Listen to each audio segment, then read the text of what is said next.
Rawalpindi Adiala jail में बानी chairman PTI के खिलाफ 9 मई के 12 मुकदमात की अडियाला जेल में समाअत। 2 रोजा जिस्मानी रिमांड मुकम्मल होने पर बानी चेयरमैन पीटीआई अदालत में पेश हुए। तफ्तीशी अफसरान की जानिब से बानी चेयरमैन पीटीआई की मजीद 3 रोजा जिस्मानी रिमांड की इस्तदा की गई।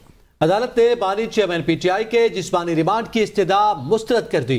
अदालत ने बानी चेयरमैन पीटीआई को 9 मई के मुकदमात में जुडिशल रिमांड पर जेल भेज दिया। केस की समाअत अडियाला जेल में इंसदाद दहशतगर्दी अदालत के जज एजाज आसिफ ने की है। इस हवाले से मजीद जानेंगे अनवर अब्बासी से। जी अनवर, आगाह कीजिएगा, केस की समाअत के हवाले से क्या तफसीलात हैं?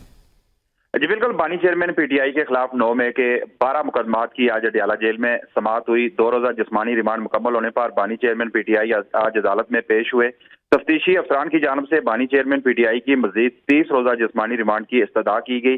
अदालत ने बानी चेयरमैन पीटीआई के जिस्मानी रिमांड की इस्तदा मुस्तरद कर दी। अदालत ने बानी चेयरमैन पीटीआई को 9 मई के वाकयात में जुडिशल रिमांड पर जेल भेज दिया।